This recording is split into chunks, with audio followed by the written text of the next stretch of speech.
दुर्लभ भाई कभी एक साधारण युवक था जो अपने पिता की छोटी दुकान पर काम करता था। लेकिन जब शहर के दबंग विक्रम सेठ के लोगों ने उसकी दुकान पर कब्जा करने की कोशिश की और उसे बुरी तरह पीटा, तब उसने ताकतवर बनने की ठान ली। फिर उसने अपने दोस्तों अर्जुन, राघव और समीर के साथ मिलकर बदमाशों के खिलाफ लड़ना शुरू किया और धीरे धीरे पूरे राजनगर शहर में उसका नाम फैल गया।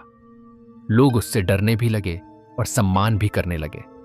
लेकिन जब विक्रम सेठ पहले से ज्यादा ताकत लेकर वापस आया तो दोनों के बीच शहर पर कब्जे की लड़ाई शुरू हो गई। इसी दौरान दुर्लभ का सबसे भरोसेमंद साथी समीर लालच में आकर विक्रम सेठ से मिल गया और उसने दुर्लभ की सारी योजनाएं दुश्मन को बता दी, जिसके कारण दुर्लभ के कई साथी घायल हो गए। सच्चाई सामने आने पर दुर्लभ का दिल टूट गया, लेकिन उसने हार नहीं मानी। उसने अपने बचे हुए साथियों को इकट्ठा किया और अंतिम मुकाबले की तैयारी की। आखिरकार एक पुराने गोदाम में दुर्लभ भाई और विक्रम सेठ आमने सामने आए। दोनों के लोगों के बीच भयंकर संघर्ष हुआ और लंबे मुकाबले के बाद विक्रम सेठ हार गया। उसके आदमी भाग गए और शहर में शांति लौट आई। जीत के बाद दुर्लभ भाई ने अपराध और हिंसा का रास्ता छोड़कर लोगों की मदद करने का फैसला किया। उसने गरीबों के लिए स्कूल और अस्पताल बनवाए, जरूरतमंदों की सहायता की और धीरे धीरे उसका नाम एक खतरनाक गैंगस्टर नहीं बल्कि लोगों के रक्षक और मददगार इंसान के रूप में पूरे शहर में सम्मान के साथ लिया जाने लगा। विक्रम सेठ की हार के बाद पूरे राजनगर में शांति थी, लेकिन शहर के बाहर बैठे बड़े अपराधी दुर्लभ भाई की बढ़ती लोकप्रियता से परेशान थे। उन्हीं में से एक था काला शेर, जो कई शहरों में अपना दबदबा रखता था। जब उसे पता चला कि दुर्लभ भाई अब लोगों की मदद कर रहा है और उसका नाम दूर दूर तक फैल चुका है, तो उसने राजनगर पर कब्जा करने की योजना बनाई। काला शेर के आदमी शहर में आकर व्यापारियों को डराने लगे और लोगों से जबरन पैसे वसूलने लगे। यह खबर दुर्लभ भाई तक पहुंची तो उसने अपने पुराने साथियों अर्जुन और राघव को बुलाया। दुर्लभ भाई ने कहा, हमने इस शहर को बड़ी मुश्किल से शांत किया है, इसे फिर से डर के साये में नहीं जाने देंगे। इसके बाद उन्होंने काला शेर के लोगों की गतिविधियों पर नजर रखना शुरू कर दिया। कुछ दिनों बाद पता चला कि काला शेर खुद राजनगर आने वाला है। शहर में डर का माहौल फैल गया। काला शेर के आने के साथ ही कई जगह झगड़े और धमकियां बढ़ गईं। दुर्लभ भाई ने लोगों की सुरक्षा के लिए अपनी टीम को अलग अलग इलाकों में तैनात कर दिया। एक रात काला शेर ने दुर्लभ भाई को संदेश भेजा, या तो शहर छोड़ दो या फिर मुकाबले के लिए तैयार रहो। दुर्लभ भाई ने जवाब दिया, मैं अपने शहर और लोगों को छोड़कर कहीं नहीं जाऊंगा। इसके बाद दोनों पक्षों के बीच टकराव शुरू हो गया। कई दिनों तक रणनीतियां बनती रहीं और आखिरकार शहर के पुराने बंदरगाह पर दोनों की मुलाकात हुई। काला शेर ने दुर्लभ भाई को डराने की कोशिश की, लेकिन दुर्लभ पीछे नहीं हटा। संघर्ष के बाद काला शेर की योजना नाकाम हो गई और उसके आदमी भाग खड़े हुए। काला शेर को भी शहर छोड़ना पड़ा। लोगों ने राहत की सांस ली और दुर्लभ भाई का सम्मान पहले से भी ज्यादा बढ़ गया। लेकिन जाते जाते काला शेर एक चेतावनी दे गया, यह अंत नहीं है, मैं फिर लौटूंगा। काला शेर जाते जाते कह गया था, यह अंत नहीं है, मैं फिर लौटूंगा। उसकी गाड़ी धूल उड़ाती हुई राजनगर की सीमा से बाहर निकल गई। दुर्लभ भाई उसे दूर तक जाता हुआ देखता रहा। अर्जुन ने पूछा, भाई क्या वह सच में वापस आएगा? दुर्लभ भाई ने जवाब दिया, जो आदमी हार मानना नहीं जानता वह जरूर लौटता है। कुछ महीने बीत गए। राजनगर में सब कुछ सामान्य था। तभी एक रात शहर की बिजली अचानक बंद हो गई। चारों तरफ अंधेरा छा गया। उसी समय कई जगहों पर धमाके हुए और लोगों में अफरा तफरी मच गई। दुर्लभ भाई को खबर मिली कि शहर के गोदामों में आग लगा दी गई है। वह तुरंत अपने साथियों के साथ वहां पहुंचा। जांच करने पर पता चला कि यह काम काला शेर के आदमियों का था। अगले दिन शहर की दीवारों पर एक निशान बना मिला, काले रंग का शेर। अब सबको समझ आ गया कि काला शेर वापस आ चुका है। इस बार वह पहले से ज्यादा ताकतवर था। उसने दूसरे शहरों के कई अपराधियों को अपने साथ मिला लिया था।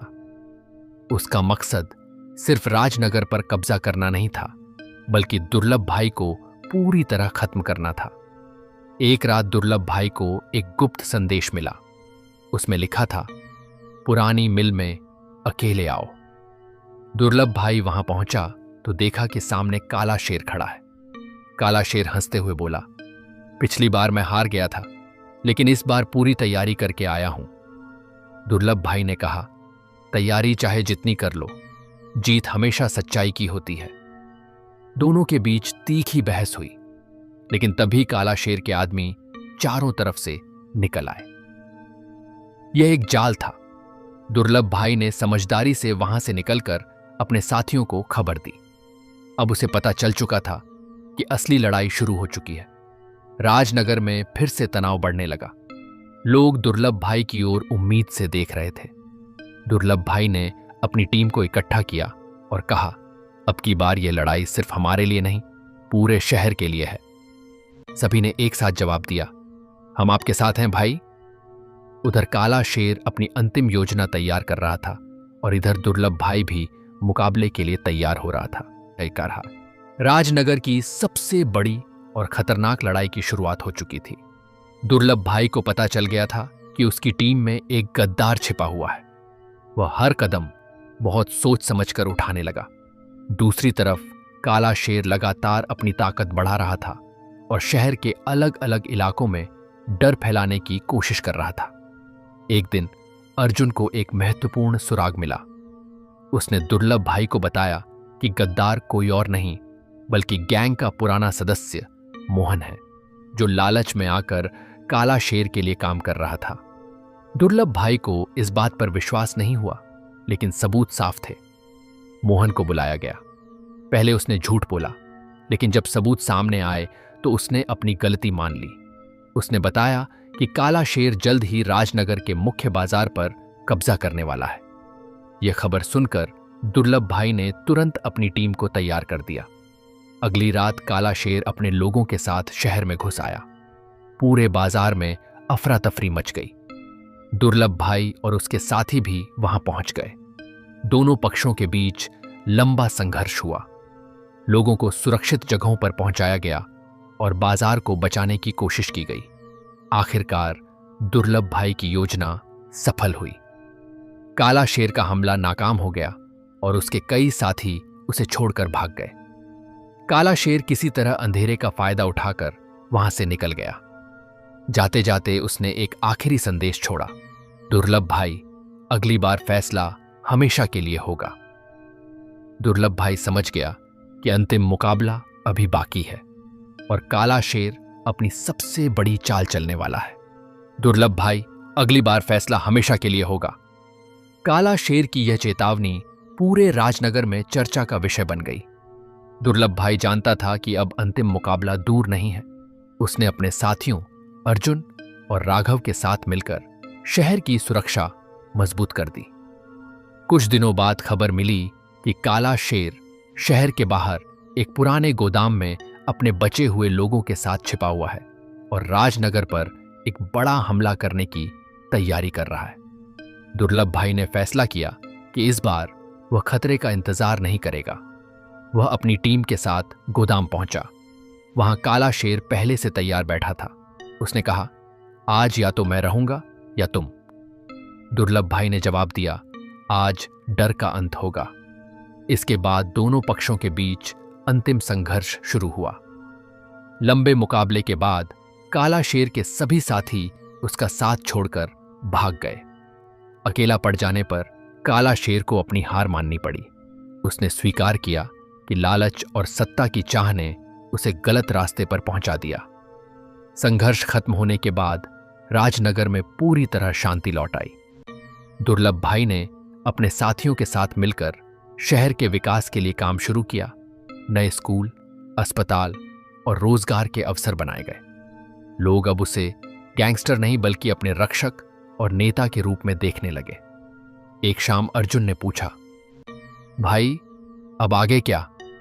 दुर्लभ भाई मुस्कुराया और बोला, अब लड़ाई नहीं, सिर्फ तरक्की होगी। सूरज ढल रहा था, राजनगर रोशनी से जगमगा रहा था और दुर्लभ भाई की कहानी एक नई शुरुआत के साथ खत्म हुई।